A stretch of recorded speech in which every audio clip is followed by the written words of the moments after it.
মাংসটা দারুণ রান্না হয়েছে। কে রান্না করেছে গো? তোমার বোন। বৌদি সব কাপড় ধুয়ে দিয়েছি, তোমাদের তো খাওয়া হয়ে গেছে, আমি দুটো শুধু ভাত বেড়ে জল ঢেলে খাবো। অল্প বয়সে তো ভাতের টাকা খেয়েছিস, আবার দুবেলা ভাত খেতে লাগে তোর? নকশা, বোনের স্বামী মারা গেছে বলে তুমি সবসময় ওকে অমন করে বলো কেন? বোনকে কিছু বললে খুব গায়ে লাগছে দেখছি, তাহলে তুমি বোনকে নিয়ে থাকো, আমি চলে যাচ্ছি। নকশা, তুমি আমাকে চোখ দেখাচ্ছ? আমাকে? আমার বাবা এমএলএ। ঠিক আছে বৌদি, আমি খাবো না, তুমি ঝগড়া করো না। চুপ, আমি ঝগড়া করছি না, দাঁড়াও তোমার দু ভাই বোনের ব্যবস্থা করছি। হ্যালো বাবা, তুমি দাদাকে নিয়ে এক্ষুনি চলে এসো না, দু ভাই বোন মিলে আমার সাথে অত্যাচার করছে, আমাকে মারছে। তোদেরকে আমি জেলের ভাত খাওয়াবো। নকশা, বাবা তুমি এসছো, এরা দু ভাই বোন মিলে আমাকে শুধু মারে, আর ওই মেয়েটা আমাকে দিয়ে সব কাজ করায়, আমাকে খেতেও দেয় না, আর ওর দাদাকে নিয়ে সবসময় ঘরে দরজা বন্ধ করে শুয়ে থাকে। বৌদি দেখেছো বাবা, আমি বলেছি বলে আমাকে চোখ রাঙাচ্ছে। নকশা, তুই বাড়ি চল, এরকম একটা নোংরা লোকের সাথে তোকে ঘর করতে হবে না। বাবা, তুমি পুলিশ ডাকো। তুই চুপ কর রুদ্র। কি হয়েছে গো জামাই?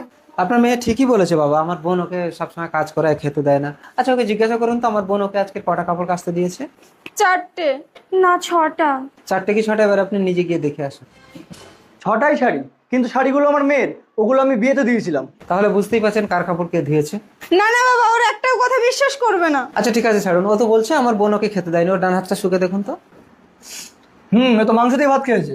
বোন এদিকে আয়। ওর হাতটা এবার শুকে দেখুন তো। না, কোনো গন্ধ নেই তো। কারণ বেচারা এখন কিছুই খায়নি।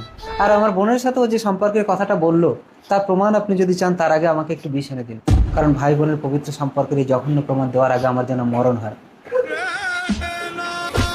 ও কি হলো? তোমার বোন ঘরে ঢুকে দরজা বন্ধ করলো কেন? কারণ ও আত্মহত্যা করতে চাইছে। তুই কি কোনোদিন ভালো হবি না? যা গিয়ে ওর বোনের কাছে ক্ষমা চা। আমি পারবো না। যা, ওর বোনকে বাঁচা। ঠাকুরজি, আমাকে মরতে দাও বৌদি, এই পৃথিবীতে আমার কেউ নেই। তোমার যদি কোনো আপত্তি না থাকে তাহলে আমি তোমাকে বিয়ে করতে পারি। রুদ্র, আমি তোর মতো ছেলেকে পেয়ে গর্বিত রে। তাহলে আজ থেকে তুমি আমার বৌদি।